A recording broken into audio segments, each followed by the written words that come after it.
ہم اس کے خلاف نہیں ہے. سرائکی بھی یعنی اس علاقے کے اندر بھی ایک انتظامی صوبہ بن سکتا ہے, ہزارہ بھی بن سکتا ہے, بن سکتے ہیں, لیکن یہ کہ یہ ساری چیزیں کیوں جا رہی ہیں, اس لیے جا رہی ہیں کہ اصل مسائل سے توجہ ہٹ جائے, قوم کو یہ کہا جائے, اور یہ جب الیکشن اب قریب آ رہا ہے تو لوگ پھر یہ باتیں بھول جائیں کہ اس اسمبلی نے, اس پارلیمنٹ نے, اس حکومت نے, اس کے حصے داروں نے قوم کو کتنے بڑے دکھ دیے ہیں, کتنی مہنگائی کی ہے, کتنی بے روزگاری پھیلائی ہے, کتنی بدامنی کی ہے, کس انداز پر لوگوں کا جینا حرام کیا ہے, گیس ختم کر دیا ہے, بجلی ختم کر دی ہے, دلدل تک کی طرف چلے گیا ہے, لوگوں کے چولہے سرد کر دیے ہیں, گھروں کی مائیں بہنیں بیٹیاں جو ہیں وہ گوندے ہوئے آٹے لے کر سڑکوں کے اوپر آئی ہوئی ہیں کہ بتائیں ہم کہاں روٹی پکائے.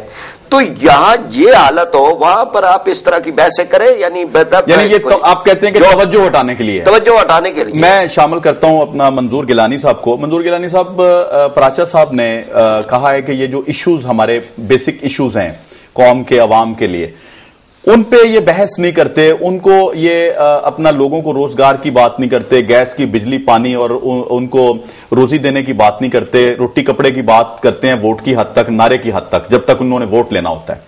تو یہ جو اس وقت شوشہ چھوڑا جا رہا ہے صوبوں کے حوالے سے, دوسری باتیں کی جا رہی ہیں, ایک پارٹی کھڑے ہو کے ایک بل پیش کر دیتی ہے کہ جی اس پہ بحث کی جائے کہ صوبے بننے چاہیے یا نہیں بننے چاہیے.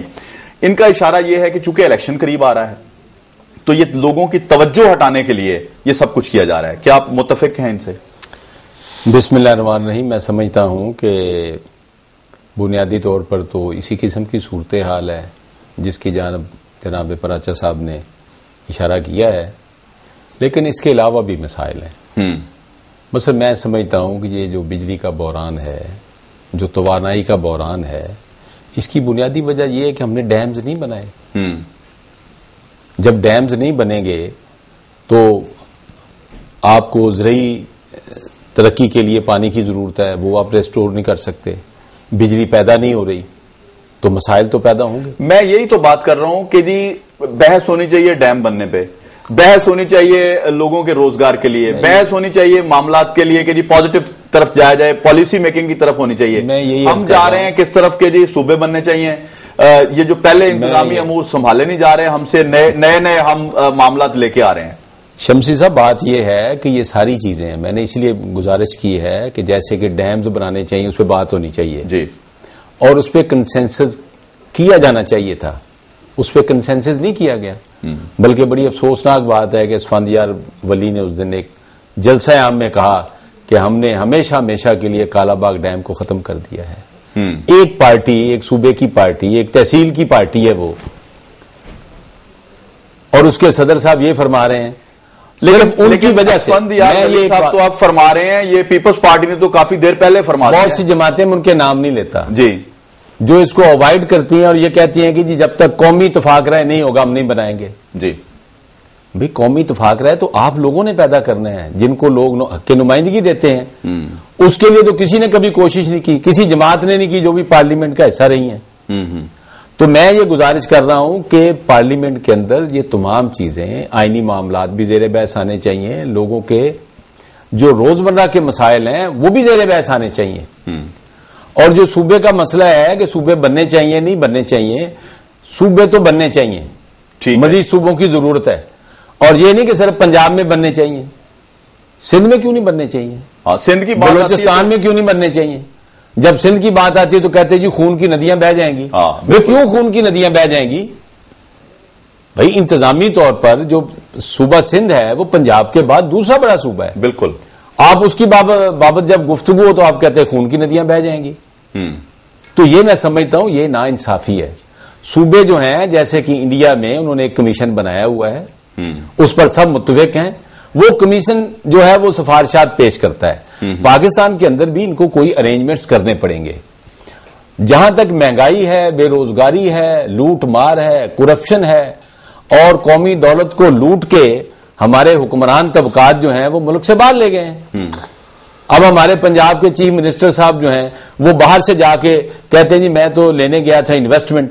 سوال یہ پیدا ہوتا ہے کہ جب یہاں کے جو سرمایہ دار ہیں, یہاں کے جو حکمران طبقات ہیں وہ اپنی انویسٹمنٹ کر رہے ہیں بنگلہ دیش میں, وہ کر رہے ہیں خلیجی ریاستوں میں، وہ کر رہے ہیں یورپ میں، وہ کر رہے ہیں کینیڈا میں، امریکہ میں کر رہے ہیں، تو باہر والے یہاں کیوں کریں گے انویسٹمنٹ؟ اچھا، مجھے ایک بات کی سمجھ نہیں آتی، پراچا صاحب دیکھیں انہوں نے پوائنٹ آؤٹ کیا ہے کہ جی انویسٹمنٹ اپنے لوگ ہمارے جو ہیں وہ ادھر کر رہے ہیں.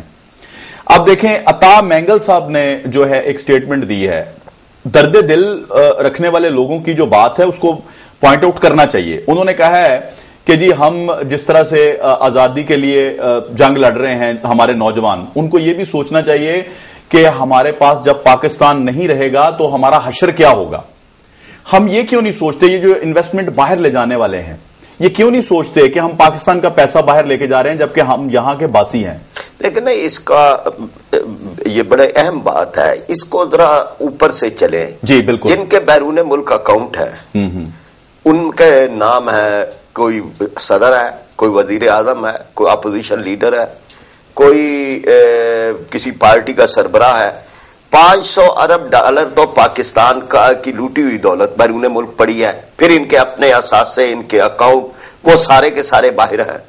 تو جب یہ ملک کے اندر انویسٹمنٹ کی بات کرتے ہیں تو اس کی ابتدا تو اس بات سے ہونی چاہیے کہ جی اپنے اکاؤنٹ ملک کے اندر لے آئیں. بالکل. آج جو ہمیں زر مبادلہ کا بحران ہے، آج جو ہم کشکول گدائی لے کے پھرے ہوئے ہیں، آج جو ہم IMF کی باتیں مان رہے ہیں، آج جو ہم بجلی کے بل ان کے کہنے پہ بڑھا رہے ہیں، تو اس کا علاج تو یہاں سے شروع ہوتا ہے نا. یعنی یہ کام آج ہی، یعنی یہ بات جو ہے وہ کی گئی کہ جناب فیصلہ کر لیا ہے کہ جی پیپلز پارٹی جو ہے وہ کسی صورت بھی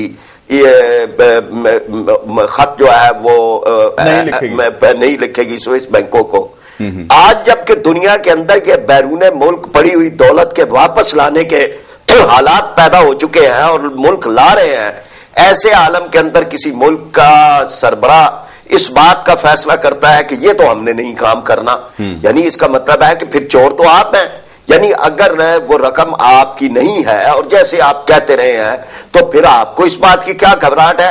یہی خط لکھنے کے بھائی جو بھی اکاؤنٹ ہے جس کے بھی ہیں اس کی تفصیل دی جائے، جو تفصیل آئے اس کے مطابق کر لیں. پھر اس کے بعد یہ کہ جی اس میں آپ کا نام نہ بھی ہو کہ جناب زرداری صاحب کا، کوئی بھی نہیں یہ کہے گا کہ جی ان کے اکاؤنٹ ہے. استثناء تو تب ہے نا کہ جب ان کا نام لے کے یعنی ملک کو اپنے اکاؤنٹ بیرون ملک پاکستانیوں کے اکاؤنٹ کا جو ملنے کا حق ہے، جو آج اقوام متحدہ کے قوانین نے بھی دیا ہے اور خود سوئٹزرلینڈ کے قوانین کے اندر بھی جو تبدیلی آئی ہے، تو اس سے جب آپ محروم رکھ رہے ہیں تو اس کا مطلب ہے کہ جی آپ کی اپنی رقوم ہے بیرون ملک لوٹی ہوئی، اور اس کے علاوہ یہ کہ آپ اس قوم کے بچوں کو بھوکا رکھنا چاہتے ہیں، یہاں آپ پانی کے قطروں کا محتاج رکھنا چاہتے ہیں. اس ملک کے خلاف آپ سازش کر رہے ہیں کہ یہ ملک جو ہے یہ غریب ہی رہے، اس لیے کہ آپ کا یہاں کچھ نہیں ہے. یعنی حکومت اپنے ملک کے خلاف خود سازش کر رہی ہے، خود سازش کر رہی ہے. یعنی اسی وجہ سے انویسٹمنٹ کہاں سے آنی ہے؟ ان حالات کے اندر انویسٹمنٹ آتی ہے جہاں عدالتوں میں بھی. تو ناظرین یہ ان کا کہنا ہے پراچا صاحب کا کہ اس وقت جو ہماری گورنمنٹ ہے یہ خود اپنے خلاف خود ہی سازشوں میں شریک ہے. تو چھوٹا سا ایک بریک لیتے ہیں، ہمارے ساتھ رہیے گا، واپس آتے ہیں، یہیں سے سلسلہ شروع کریں گے.